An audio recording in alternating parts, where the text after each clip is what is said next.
राम राम भाई लोग, सेवदा मिशन की ऑनलाइन क्लासेस में आपका फिर से हार्दिक स्वागत है। तो अब हम अपने टॉपिक की शुरुआत करते हैं। तो आज हम पढ़ेंगे ज्योग्राफी, यानी आज से ज्योग्राफी की पर्टिकुलर शुरुआत है। अब आपको हर दिन ज्योग्राफी, हिस्ट्री और पॉलिटिकल से संबंधित वीडियो कंटिन्यू मिलते रहेंगे। अब आज शुरुआत करते हैं ज्योग्राफी के। आपके 2 दिन ज्योग्राफी के अंदर इजी क्वेश्चन जो आपको आ रहे हैं ऐसा लगता है, लेकिन इनमें से अधिकांश वो क्वेश्चन होंगे जो आपको आ ही नहीं रहे और आपको गलतफहमी के अंदर वो गलत हो जाते हैं। तो इस वीडियो को पूरा देखे, आपको हर एक जानकारी इस वीडियो के अंदर मिलेगी। तो हम शुरुआत करते हैं ज्योग्राफी, और ज्योग्राफी में शुरुआत करेंगे भारत की। भारत के बाद में हम पढ़ेंगे वर्ल्ड की हिस्ट्री, वर्ल्ड की ज्योग्राफी, और वर्ल्ड की ज्योग्राफी के बाद में राजस्थान की ज्योग्राफी। बाकी आपके राजस्थान हिस्ट्री और इंडियन पॉलिटिकल के वीडियो वो भी कंटिन्यू मिलते रहेंगे। तो शुरुआत करते हैं। देखो, भारत, और भारत की हम क्या पढ़ रहे हैं, ज्योग्राफी। ये नहीं,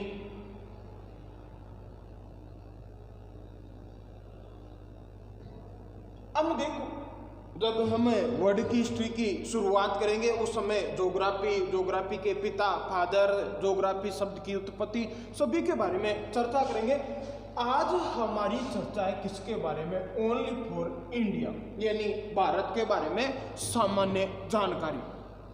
तो देखो, क्या शुरुआत में ये भूखंड है, इस भूखंड का नाम भारत हुआ करता, तो याद रखना नहीं। शुरुआती तौर देखें इस ज्योग्राफी के अंदर भारत के बारे में, तो एक महान भूगोलवेत्ता हुए जिनका नाम आता है क्रेसी, डॉक्टर क्रेसी। इस डॉक्टर क्रेसी ने कहा जाता है भारत की भौगोलिक विभिन्नताओं को देखते हुए इस भूभाग को एक उपमहाद्वीप की संज्ञा दी है। उपमहाद्वीप, याद रखना, भारत को उपमहाद्वीप की संज्ञा किसने दी थी, तो याद रखना डॉक्टर क्रेसी के द्वारा। अब आगे हमारी चर्चा कि इस भारतीय उपमहाद्वीप में कुल कितने देश आते हैं। तो देखो, यहां से लिखने से ही फीलिंग हो रहा है कि भारतीय उपमहाद्वीप में, देखो उपमहाद्वीप ऐसा लग रहा है आपको 3 और कहते हैं 4, तो 3 और 4 कितने होते हैं, 7 होते हैं। तो भारतीय उपमहाद्वीप में कुल देश, और कुल देशों की संख्या कितनी है, 7। अब ये 7 देश कौन कौन से, तो इस क्रेसी ने शुरुआत में देखो यहां पर लिख रहा है 5 बताए थे, लेकिन वर्तमान तक 7 देशों को उपमहाद्वीप में शामिल किया जाता है। इन 7 देशों में पहला राष्ट्र आपको पता ही है कौन सा आएगा, भारत। दूसरा कौन सा, भारत से अलग हुआ, पाकिस्तान। तीसरा कौन सा, पाकिस्तान से अलग हुआ, बांग्लादेश। इसके बाद में भारत का सबसे परम मित्र देश, तो वो कौन सा है, भूटान। भारत के मस्तिष्क के ऊपर बैठा हुआ राष्ट्र, तो वो कौन सा आता है, नेपाल। हिमालय की गोद में बसा हुआ राष्ट्र है नेपाल। इस नेपाल का राष्ट्रीय पशु है वो गाय है। इसके बाद में अगला राष्ट्र छठा, तो याद रखना ये 2 जलीय राष्ट्र है, श्रीलंका, और श्रीलंका के बाद में आपका कौन सा, मालदीव।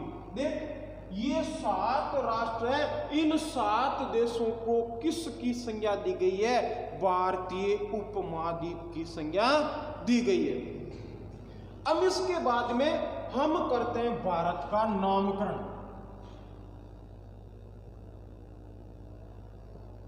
कि इस भारत का शुरुआती तौर पर देखो, एक आप ही हो, क्या आपका शुरुआत में नाम जो वर्तमान में है वो है, नहीं था।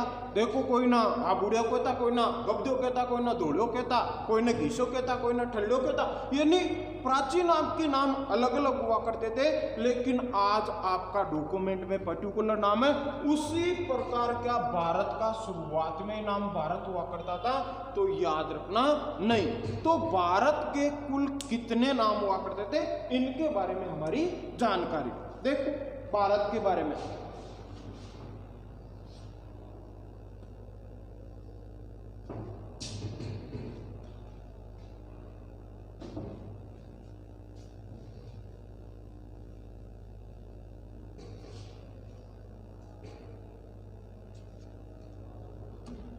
हम देखते हैं भारत के कुल कितने नाम थे। आप बता सकते हो भारत के कुल? हाँ बता दोगे, 4 बता दोगे, 5 बता दोगे, 6 बता दोगे। लेकिन आपको आते हुए क्वेश्चन गलत होते हैं। आरएस के अंदर 2 क्वेश्चन आए थे, मैं आपको यहाँ पर लिख रहा हूँ, आप आंसर देना, देखते हैं कि आपको कौन कौन से आते हैं।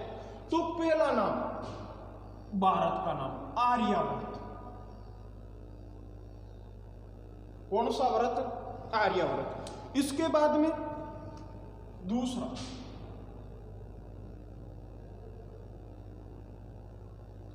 तिएनचु। अब आप आंसर बताना, ये तिएनचु किस देश के साहित्य के अंदर भारत का नाम प्राप्त होता है? आगे चलते हैं। तीसरा हिड्डू।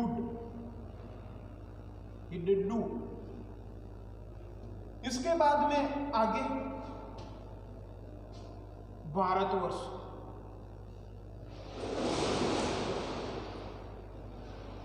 इसके बाद में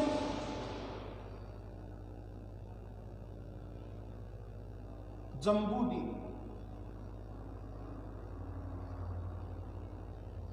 इसके बाद में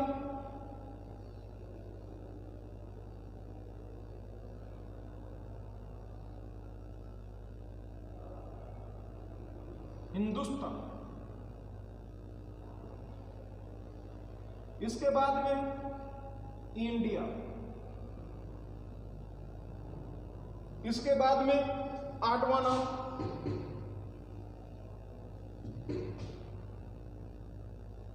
भारतीय संविधान में।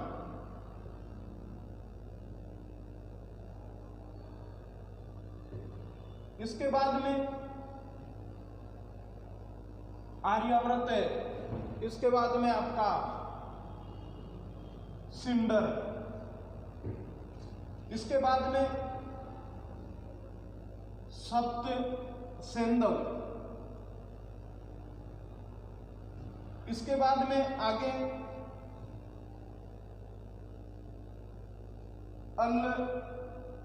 उन वस। अब देखो, ये आपके भारत के प्राचीन नाम है। अब ये प्राचीन नाम है कहां कहां पर, कैसे कैसे प्राप्त हुए? तो देखो, सबसे पहले आता है आपका आर्यवर्त। इसके बाद में आता है तिएनचु। इसके बाद में आता है हिंदू। इसके बाद में भारतवर्ष। इसके बाद में जम्बूद्वीप। इसके बाद में हिंदुस्तान। इसके बाद में इंडिया। इसके बाद में भारतीय संविधान में भारत का क्या नाम है?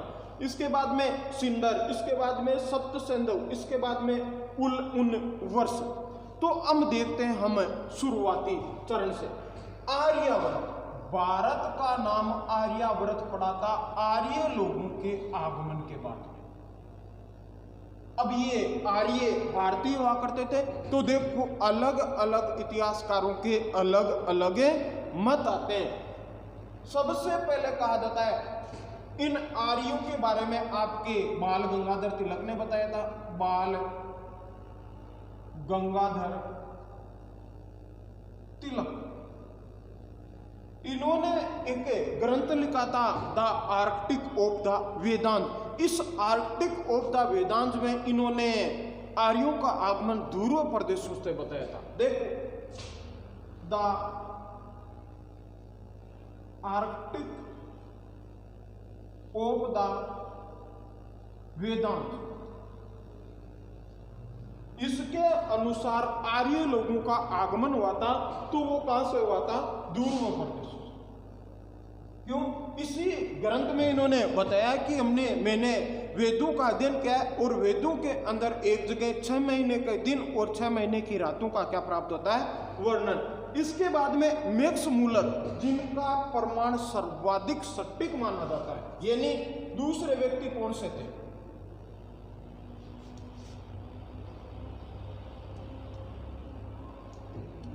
दूसरे व्यक्ति थे मैक्स मूलर।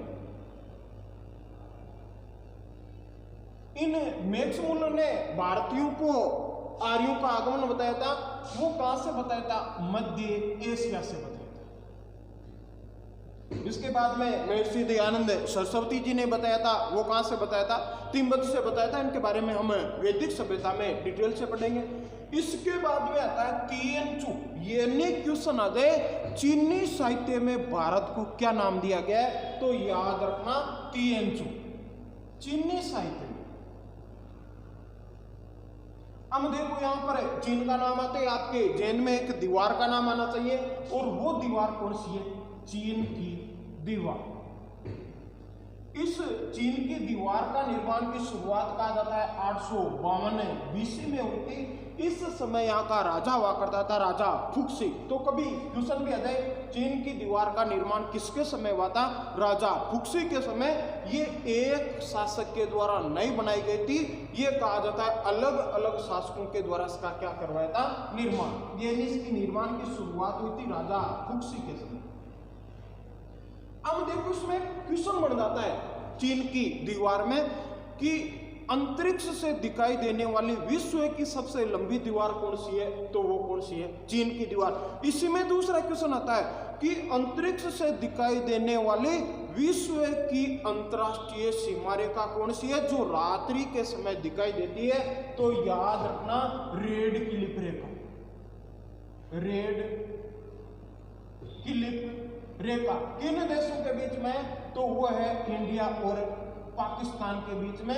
ये कहा जाता है रात्रि के समय भी दिखाई देती है, इसके ऊपर लाइट की व्यवस्था है। अब ये चीन की दीवार है। एक क्वेश्चन आया था एक बार आरएस में कि विश्व का सबसे बड़ा कब्रिस्तान किसे कहा जाता है? तो याद रखना आपके जैन में विश्व का सबसे बड़ा कब्रिस्तान, विश्व का सबसे बड़ा कब्रिस्तान, तो वो कहा जाता है आपकी किस दीवार को?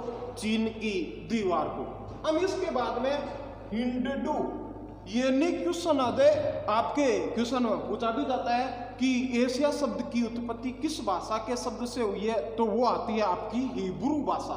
तो ये भी क्वेश्चन आ सकता है कि भारत को हिब्रू भाषा में क्या कहा जाता है? तो भारत को हिब्रू भाषा में कहा जाता है हिब्रू, हिब्रू भाषा में। अब क्वेश्चन यहां पर यह भी आ सकता है, ये हिब्रू भाषा है, इसका प्रयोग वर्तमान में विश्व का कौन सा राष्ट्र करता है? तो याद रखना इजराइल। इजराइल वर्तमान के अंदर हिब्रू भाषा का प्रयोग करता है। इजराइल का हर एक नागरिक सैनिक होता है। कहा जाता है इजराइल के सभी नागरिकों को एक बार सैन्य प्रशिक्षण लेना अति आवश्यक होता है। अब इसके बाद में भारतवर्ष, यानी भारत का नामकरण की शुरुआत। तो भारत का नामकरण कहा जाता है, भारत इसी एक चक्रवर्ती सम्राट के नाम पर पड़ा था। कहा जाता है एक राजा हुआ करता था चंद्रवंशियों में, राजा दुष्यंत, राजा दुष्यंत। इनका विवाह हुआ था शकुंतला के साथ में, विवाह शकुंतला के साथ में। और इन्हीं दोनों के एक संतान जन्मी थी जिसका नाम आता है राजा भरत। ये भगवान राम के भाई का नाम नहीं है, ये दुष्यंत और शकुंतला का पुत्र हुआ करता था भरत। और इसने कहा जाता है संपूर्ण हिंदुस्तान पर एक छत्र राज किया था, इसीलिए कहा जाता है चक्रवर्ती सम्राट भरत के नाम पर ही भारत का नाम क्या पड़ा है? भारत पड़ा है। ये सर्वाधिक मान्य मत माना जाता है। भारत के अंदर कहा जाता है इसी शकुंतला और राजा दुष्यंत के प्रेम का एक ग्रंथ लिखा गया था कालिदास के द्वारा, जिनको हम कहते हैं अभिज्ञान शकुंतलम। अभिज्ञान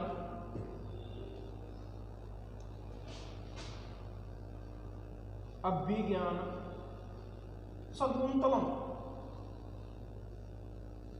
ये संस्कृत भाषा के अंदर लिखा गया है। सबसे प्रसिद्ध काव्य हुआ था, भारत का पहला ऐसा ग्रंथ जिसका विदेशी भाषा में अनुवाद हुआ था। तो वो ग्रंथ कौन सा आता है? अभिज्ञान शकुंतलम आता है। इसी ग्रंथ के अंदर राजा दुष्यंत और शकुंतला के प्रेम का क्या प्राप्त होता है? वर्णन प्राप्त होता है। और इन्हीं की संतान भरत के नाम पर भारत का नाम क्या पड़ा था? भारत पड़ा था। तो ये कौन से वंशी में हुआ करता था? तो याद रखना ये चंद्रवंशी था, चंद्रवंशी। अब इनके अंदर क्वेश्चन ये भी आ सकता है कि उस समय राजा भरत था, चक्रवर्ती सम्राट, तो राजा भरत की राजधानी कौन सी थी? तो याद रखना राजा भरत की राजधानी वही हुआ करती थी जो आपके कौरवों और पांडवों की हुआ करती थी, यानी कौन सी? हस्तिनापुर राजधानी किसकी?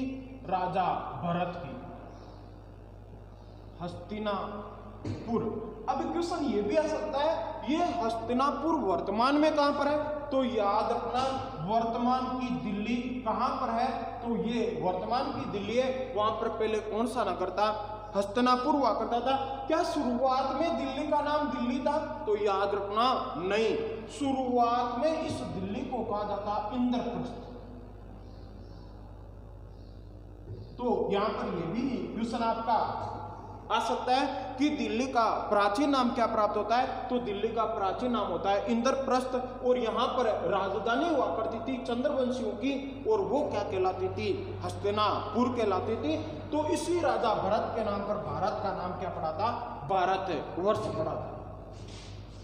अब इसके बाद में जम्बूद्वीप, यानी भारत का नाम जम्बूद्वीप कहां से प्राप्त होता है? तो देखो जम्बूद्वीप नाम प्राप्त होता है आपके जैन प्लस बौद्ध ग्रंथों के अंदर।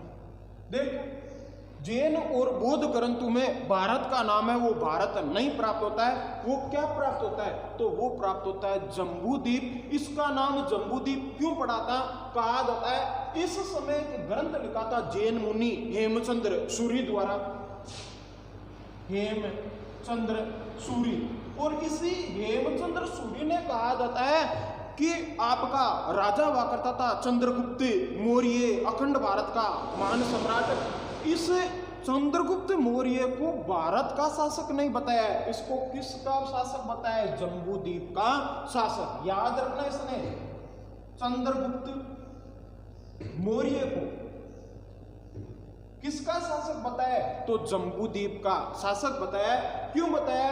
कहा जाता है भारत की उस समय जो आकृति थी जहां पर इस चंद्रगुप्त मौर्य का अधिकार था, तो वो किसके समान थी? जामुन के समान थी। इसी कारण कहा जाता है इसे कौन सा द्वीप कहा गया था?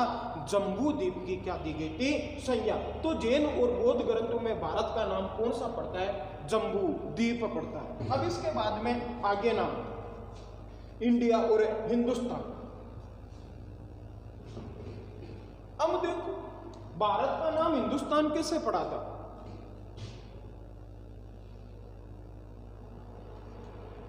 तो भारत का नाम हिंदुस्तान पड़ा कब था? तो याद रखना 8वीं और 12वीं शताब्दी में सर्वाधिक इस शब्द का प्रयोग किया गया था, यानी शुरुआत।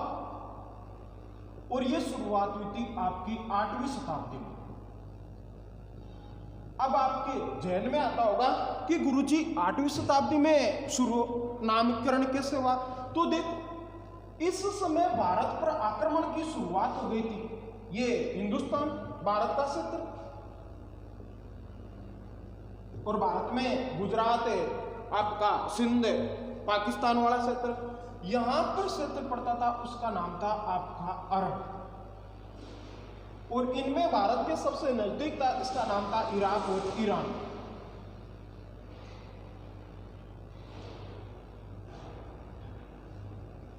अब ये ईरानी लोग हैं, इन्होंने भारत पर आक्रमण की शुरुआत कर दी थी।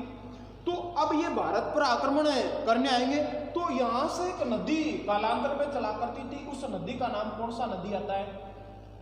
सिंधु नदी। तो ये क्या, ये हरियाणा वाले आदमियों की तरह हुआ करते थे। कभी भी देखना हरियाणा का आदमी होता है ना, वो स्कूल है, इसको कभी स्कूल नहीं बोलता है, एक को वो से बोलता है, यानी स्कूल कहेगा, यानी कहाँ जा रहा है? स्कूल जा रहा हूं। तो यही चीज है, ये ईरानी लोग है, ये ईरानी लोग से को क्या बोलते थे? तो याद रखना है बोलते थे। इन्हीं ईरानियों के द्वारा इस सिंधु नदी को नाम दिया गया। कौन सी नदी? हिंदू नदी। और इसके जो यहाँ पर निवासी थे उनको नाम दिया था हिंदुस्तान। तो याद रखना आपका अरबी या अरब के लोगों या ईरानियों के द्वारा भारत को कौन सा नाम दिया गया था? तो याद रखना हिंदुस्तानी नाम दिया गया था, जबकि फारसी साहित्य के अंदर इसका नाम क्या प्राप्त होता है? फारसी साहित्य में इस क्षेत्र को नाम दिया गया था आपका ओनली फॉर हिंदू, यानी हिंदुओं का जो निवास स्थान है उसी को हमने आगे चलकर क्या नाम दिया था? हिंदुस्तानी। यानी फारसी साहित्य में इसका नाम प्राप्त होता है हिंदू, और अरबी साहित्य में इसे क्या कहा गया था? हिंदुस्तानी। अब इसके बाद में आपका इंडिया, कि हिंदुस्तान का नामकरण इंडिया कैसे हुआ था? तो हिंदुस्तान वो भूमि है जहां पर कहा जाता है सर्वाधिक और सर्वाधिक आक्रमण में, तो वो सर्वाधिक और सर्वाधिक आक्रमण उत्तर पश्चिमी क्षेत्र से में आपके अरब, इराक, ईरान, सऊदी अरब, यूनान, अफगानिस्तान, इसी क्षेत्र से। तो यहाँ पर हिंदुस्तान में थे आपके इंडिया कहने वाले लोग, तो वो थे यूनानी, इंडिया। तो देखो यूनानियों के अंदर आपका सिकंदर भी था, ये सिकंदर मकदूनिया का शासक हुआ करता था। तो इन यूनानी लोगों ने कहा जाता है सिंधु नदी,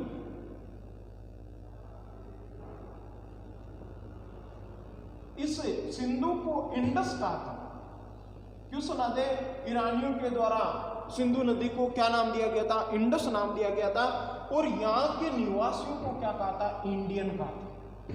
तो भारत को सबसे पहले इंडिया नाम किसके द्वारा दिया गया था? तो याद रखना यूनानियों के द्वारा। किसके द्वारा? यूनानियों के द्वारा भारत के लिए सबसे पहले इंडिया शब्द का क्या किया गया था? प्रयोग किया गया था। अब इसके बाद में आगे की चर्चा कि भारत का संविधान है, इस भारत के संविधान में भारत का क्या नाम प्राप्त होता है? आप बताओ। हाँ, भारत। कोई बोलेगा इंडिया। तो याद रखना भारत के संविधान में दोनों ही नाम है। भारत का संविधान,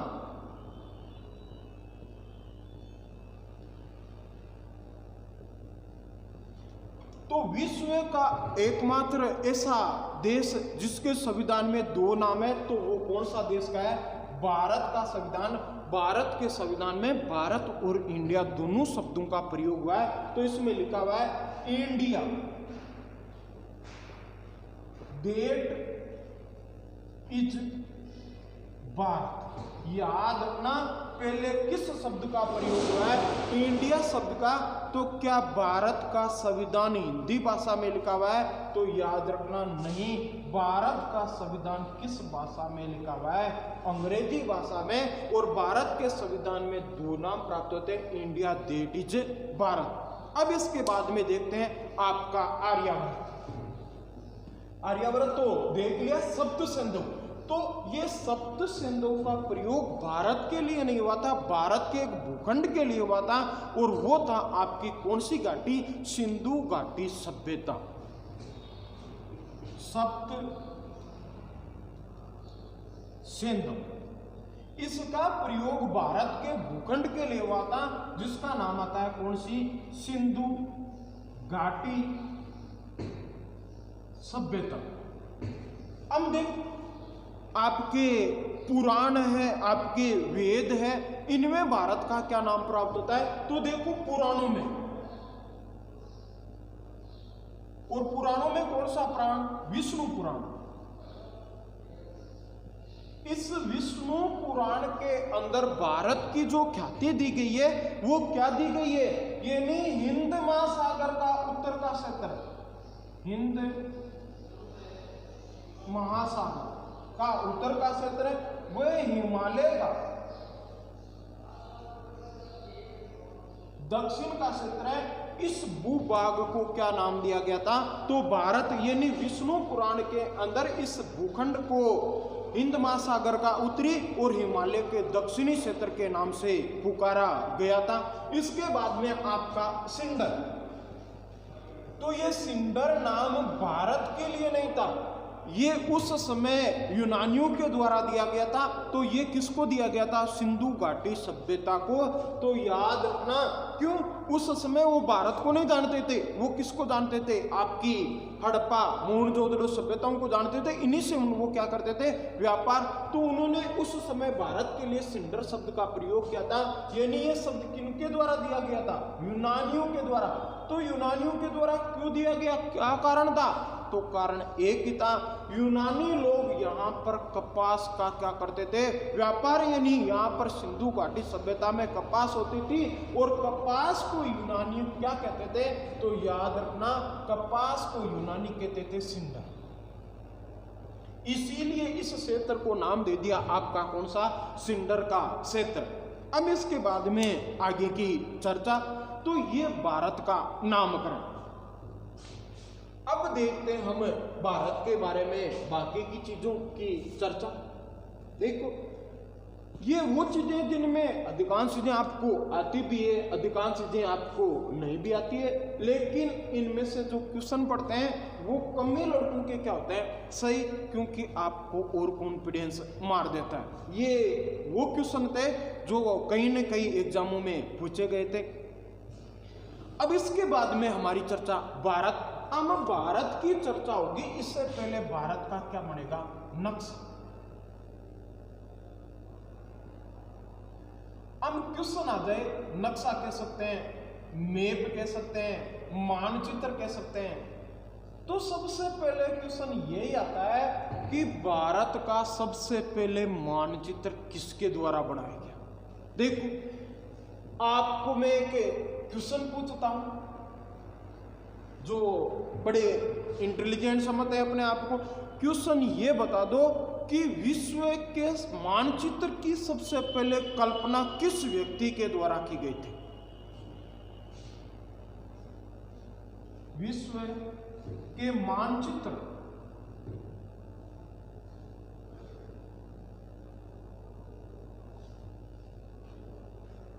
की कल्पना, और इस बंदे ने कल्पना ही नहीं की थी, इसने मानचित्र बनाया भी था। लेकिन ये एग्जाम में नहीं पूछा जाता है। क्यों? क्योंकि विश्व के मानचित्र का निर्माता है वो कौन सा आता है? तो याद रखना, लिंग्विस्टिन आता है। विश्व का मानचित्र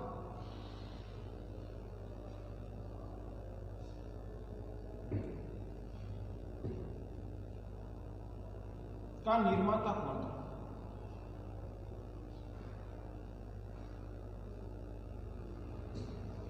दो क्वेश्चन है।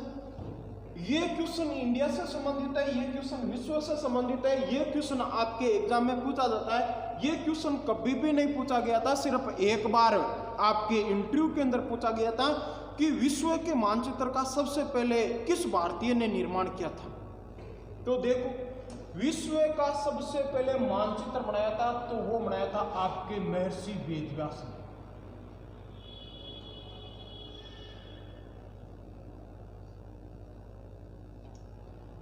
अब आपके जहन में आता होगा ये मानचित्र बनाया क्या? तो याद रखना, हाँ, वर्तमान में भी आपको ये मानचित्र प्राप्त होगा। कभी आपने महाभारत खोल के देखी तो महाभारत को खोलोगे तो आपको ये मानचित्र प्राप्त होगा। महर्षि वेदव्यास ने सबसे पहले विश्व के मानचित्र की कल्पना की थी। इन्होंने बताया था विश्व का मानचित्र है ये भाई साहब किसके समान है? तो ये दो तो पीपल के पत्तों और एक खरगोश के समान है। देखो, मैं अभी बताऊंगा। ये नहीं, पीपल के पत्तों और पीपल के कितने? दो, और किसके समान? खरगोश के समान। आप कभी भी वर्तमान इंडिया यानी वर्ल्ड संसार के नक्शे को देखना, आपका उत्तरी अमेरिका, आपका दक्षिणी अमेरिका है, ये आपको किसके समान दिखाई देंगे? पीपल के पत्तों के समान दिखाई देंगे। जबकि आपका एशिया, आपका यूरोप और आपका अफ्रीका महाद्वीप है, ये आपको किसके समान, तो ये आपको एकदम पैरों पर खड़े हुए, ऊपरी पैर ऊंचे नीचे के पैर नीचे, वो कौन सा है, खरगोश के समान। और ये नक्शा कहा जाता है विश्व में सबसे पहले किसने बनाया था, तो वो बनाया था महर्षि वेद व्यास ने महाभारत के अंदर। इसीलिए विश्व के मानचित्र का प्रथम जनक कहा जाता है, तो वो किसे कहा जाता है, महर्षि वेद व्यास को। अब इसके बाद में हमारी अगली चर्चा, पहले भारत के बारे में चर्चा करेंगे, उसके बाद में विश्व के बारे में चर्चा कि भारत के मानचित्र का निर्माता कौन था, प्रथम निर्माता। देख, भारत का मानचित्र सर्वप्रथम किसने बनाया था, तो याद रखना भारत के मानचित्र का सर्वप्रथम निर्माण हुआ था आपके 300 ईसा पूर्व। और ये किसके, तो याद रखना सिकंदर के समय, और ये बनाया था आपकी इरेस्टोएंथीनीज ने।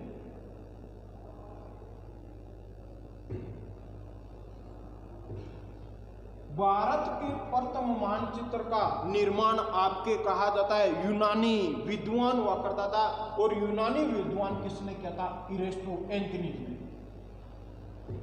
यूनानी विद्वान। अब देखो क्वेश्चन ये भी पूछा जा सकता है कि इरेस्टोएंथीनीज ने ये नक्शा किस व्यक्ति के कहने पर बनाया था, तो याद रखना सिकंदर के कहने पर। किसके कहने पर बनाया था, सिकंदर के कहने पर। ये नक्शा है, ये हुबहू वर्तमान नक्शे के समान नहीं है, कहा जाता है इन्होंने इतनी जानकारी नहीं थी, फिर भी इन्होंने नक्शे का निर्माण करवाया था। इन्हीं के द्वारा विश्व को सबसे पहले एक शब्द दिया गया था जिसे हम कहते हैं ज्योग्राफी। विश्व में सबसे पहले ज्योग्राफी शब्द का प्रयोग किसने किया था, इरेस्टोएंथीनीज ने किया था। इसके बाद में भारत का दूसरा नक्शा किसने बनाया था, यानी पहला तो इरेस्टोएंथीनीज ने बना दिया था, दूसरा तो देखो दूसरे व्यक्ति को कहा कि यार भारत का नक्शा बना, भारत का नक्शा बना, तो वो टालता गया, तो उसका नाम भी पड़ गया आपका टालमे। भारत का दूसरा नक्शा बनाया था टालमे के द्वारा। इसके बाद में भारत का तीसरा नक्शा, जिसको हम अधिकारी के रूप से मान्यता देते हैं, तो वो आता है अंग्रेजों के समान। भारत में अंग्रेज आए, अंग्रेजों को भारत की संपूर्ण जानकारी चाहिए थी। हम जानकारी कैसे प्राप्त हो, नक्शे से। तो इन्होंने, अंग्रेजों ने भारत का नक्शा बनाया था। तो अंग्रेजों ने एक आदमी को बुलाया, आर्किटेक्चर था इंग्लैंड के अंदर, जिसका नाम था विलियम। इस विलियम को कहा भारत का नक्शा बना, तो इसने कहा नहीं, पहले मेरे लिए लेब बनाओ, मैं लेब के अंदर क्या बनाऊंगा, नक्शा बनाऊंगा। तो इसका नाम आता है विलियम लेबले।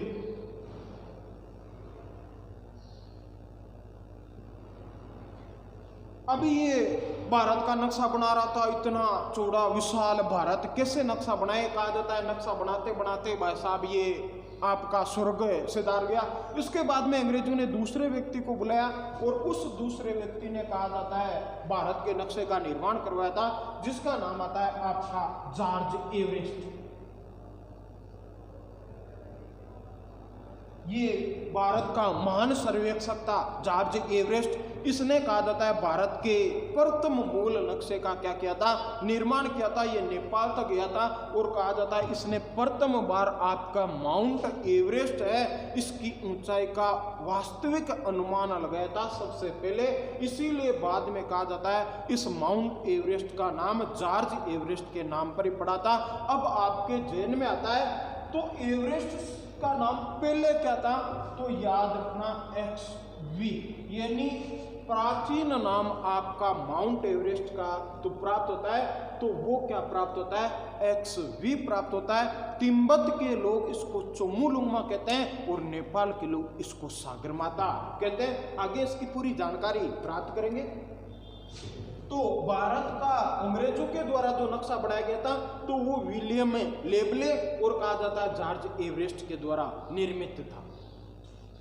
अब एक क्वेश्चन ये आता है कि भारत का वर्तमान नक्शा जो हम वर्तमान में काम में लेते हैं, इस मानचित्र का निर्माता कौन था, तो याद रखना आपके वर्तमान नक्शा है जिसको हम काम में लेते हैं, इसका निर्माता था रहमत अली चौधरी।